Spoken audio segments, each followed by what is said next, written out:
東南アジアの中心に位置するカンボジア。1970年より20年続いた内戦の影響で、アジア諸国で最も経済発展の立ち遅れた国の一つですが、近年は首都プノンペンを中心に急激な経済成長を見せています。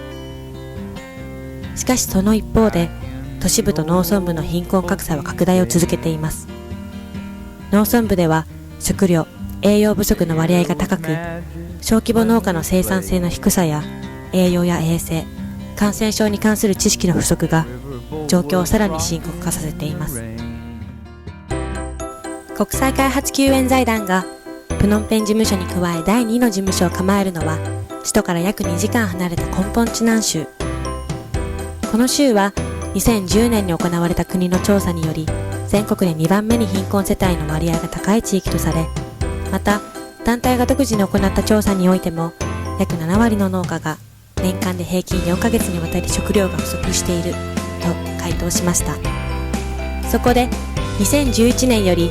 この州の2郡5地区39カ村に住む5857世帯を対象に国際開発救援財団は根本チナン州農村開発事業を開始しました。農業、保健衛生と栄養、農家間のネットワーク構築、この3つのアプローチから地域の貧困削減と食料・栄養の安全保障を目標に掲げ、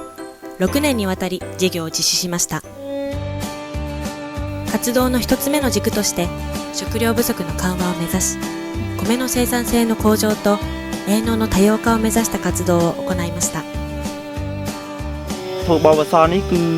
ធ្វើឲ្យគ្រួសារខ្ញុំទទួលបានទិន្នផលខ្ពស់ហើយអាចរកប្រាក់ចំណូលបានច្រើនពីការធ្វើស្រែដោយសារកាលពីមុនខ្ញុំធ្វើស្រែតាមទម្លាប់នោះគឺអត់បានស្រូវលក់ទេហើយក៏ហូបនោះគឺសឹងអត់ទៅគ្រប់ផងខ្វះមុខខ្វះក្រោយប៉ុន្តែដល់ធ្វើបបសមកយើងបានហូបគ្រប់គ្រាន់ហើយបានស្រូវលក់បន្ថែមដើម្បីរកប្រាក់ចំណូលបន្ថែមលើនេះទៀតបច្ចេកទេសចិញ្ចឹមមាន់និងជ្រូកដែលខ្ញុំបានរៀនពីអង្គការ FIDR គឺមានបច្ចេកទេសនៃការផ្សំចំណីការព្យាបាលនិងកម្មវិធីវ៉ាក់សាំងជាដើមហើយពេលមាន់និងជ្រូកឈឺខ្ញុំអាចព្យាបាលដោយខ្លួនឯងហើយឥឡូវខ្ញុំមានទាចំនួន30ក្បាលជ្រូកកូនជ្រូកសាច់និងជ្រូកមេទាំងអស់21ក្បាលនិងមាន់មេបា50ក្បាលនិងកូន200ក្បាលហើយប្រាក់ចំណូលជាមធ្យមរបស់ខ្ញុំរៀងរាល់ខែគឺ$200。活動の2つ目の軸として栄養や公衆衛生、疾病予防など人々の健康改善に関する知識の向上を目指した活動を行いました。ចាមុនពេលអង្គការ AI វាចូលដែលគាត់មិនទាន់ចូលមកក្នុងភូមិខ្ញុំគឺសហគមន៍ខ្ញុំនឹងគាត់មិនសូវមានអនាម័យទេទី1គឺគាត់ជួយអាចពាសវាលពាសកាលទី2គាត់ចូលសារ៉ាំពេញទឹកពេញដី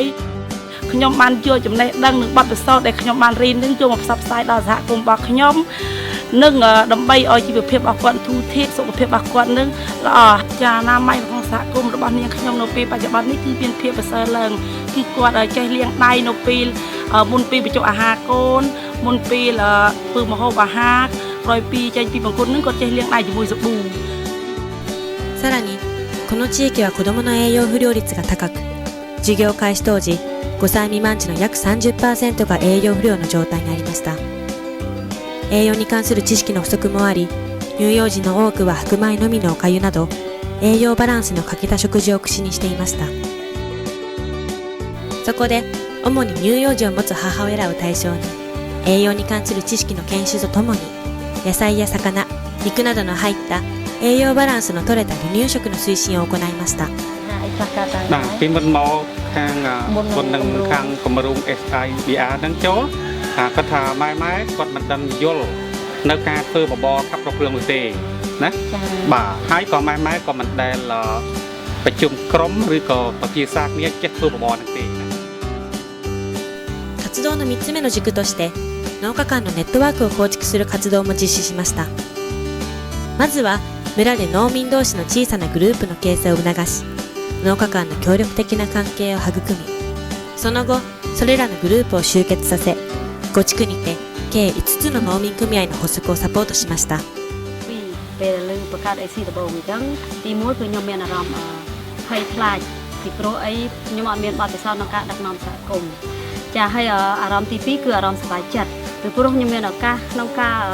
ចូលរួមនឹងដឹកនាំអភិវឌ្ឍសហគមន៍របស់ខ្ញុំចាអញ្ចឹងមានការប្រសើរឡើងទី1គឺយើងអាចប្រសើរឡើង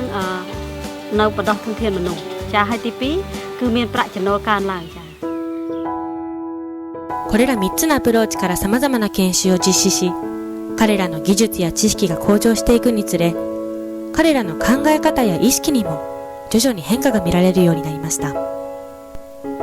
自分のことだけでなく、周りの人々を思う気持ちにも変化が現れてきたのです。ខ្ញុំមានការចាប់អារម្មណ៍និងគិតគូរពីបញ្ហាសុខភាពខ្លួនឯងនិងគ្រួសារច្រើនជាងមុនចង់ឃើញម្ដាយយកចិត្តទុកដាក់មើលថែកូនដើម្បីឲ្យកូនមានសុខភាពល្អជួយជំរុញម្ដាយឲ្យចេះធ្វើបបរខាប់ឲ្យកូនញ៉ាំជួយផ្សព្វផ្សាយឲ្យសហគមន៍ចេះធ្វើអនាម័យដើម្បីបរិស្ថាននិងការរស់នៅស្អាតចង់ឃើញប្រជាពលរដ្ឋមានសុខភាពល្អក្រោយពីបានរៀនវគ្គបណ្ដុះបណ្ដាលជាមួយ SIDR មកនាងខ្ញុំមានការជឿជាក់លើខ្លួនឯងក្នុងការធ្វើអ្វីមួយនិងមានភាពក្លាហានជាងមុនខ្ញុំចង់ចែករំលែកដល់សហគមន៍របស់នាងខ្ញុំចង់ឲ្យពួកគាត់ចេះពីបច្ចេកទេសកសិកម្មក្នុងនាមនាងខ្ញុំជាអ្នកដឹកនាំទៅថ្ងៃអនាគតនាងខ្ញុំចង់ឃើញសហគមន៍របស់ខ្ញុំមានភាពរឹងមាំនិងមានភាពជាម្ចាស់ការលើខ្លួនឯងតាមរយៈការអនុវត្តបច្ចេកទេសកសិកម្មដែលបានរៀនកន្លងមកទៅមុខទៀតខ្ញុំនឹងជួយពង្រឹងក៏ដូចជាផ្សព្វផ្សាយទៅដល់កសិករនៅក្នុងសហគមន៍ខ្ញុំឲ្យកាន់តែរីកដុះដាលច្រើនឡើងណាព្រោះខ្ញុំគិតថាការធ្វើស្រែបវសនឹងគឺទទួលបានទិន្នផលខ្ពស់អញ្ចឹងបើសិនជាកសិករយើងទាំងអស់គ្នាធ្វើស្រែទៅទទួលបានទិន្នផលខ្ពស់គាត់នឹងមានប្រាក់ចំណូលច្រើនហើយអាចឲ្យកូនចៅយើងទៅរៀនបានច្រើនជាងមុនហើយបើសិនជាកូនចៅគាត់រៀនបានចំណេះចេះដឹងច្រើនអញ្ចឹងសង្គមយើងក៏កាន់តែរីកចម្រើនជាងមុនដែរឱកាសល្អបានបណ្ដុះបណ្ដាលកសិករនៅក្នុងតំបន់គូដាល់បានច្រើនហើយគាត់បានបណ្ដុះបណ្ដាលធ្វើបង្ហាញទៅលើផលិតកម្មដំណាំស្រូវផលិតកម្មបន្លែនិងការចិញ្ចឹមសត្វជាលក្ខណៈគ្រួសារពួកច្រើនខ្ញុំសង្កេតឃើញថាតំបន់គូដាល់របស់ឱកាសអាចល្អក៏ដូចជានៅតាមបណ្ដាសហគមន៍មានភាពរីកចម្រើនមានភាពរីកចម្រើនដោយសារថាកសិករក៏ដូចជាសហគមន៍នៅតាមគោលដៅគាត់យកបទពិសោធន៍ល្អក៏ដូចជាចំណេះដឹងគាត់ទៅអនុវត្តនៅក្នុងតំបន់នោះធ្វើឲ្យពួកគាត់ចំណុចទី1ផ្នែកអនាម័យចាមានការផ្លាស់ប្ដូរការរស់នៅស្អាតការហូបស្អាតផឹកស្អាតហើយឥឡូវនេះគាត់មានការយល់ដឹងពីសារៈប្រយោជន៍ពីរបៀបចម្អិនបបរខាប់ដល់បញ្ចុកកូនគាត់ខ្ញុំយល់ឃើញថានៅថ្ងៃអនាគតតំបន់គោលដៅទាំងនេះនឹងមានភាពរឹងមាំកាន់តែខ្លាំងព្រោះពួកគាត់នឹងបានទទួលចំណេះដឹងដែលជាដើមទុនពីអង្គការ IIBR បាន人が変わる人が変わるとその変化は連鎖を生み一つ一つの点がつながるように着実にコミュニティの変化へとつながっていきますそうした人から生まれた変化はコミュニティの自律的かつ持続的な発展を確固たるものとする強い力となるでしょう食料・栄養不足に悩んでいた彼らが得た知識や技術をもとに自らの力で生活を改善していくことで自信をつけ始め今自らの力で前に進み始めました彼らの家族やまた将来彼らのコミュニティに生まれてくる子どもたちが十分かつ栄養のある食事をとり健康に日々を送れるよう私たちは願っています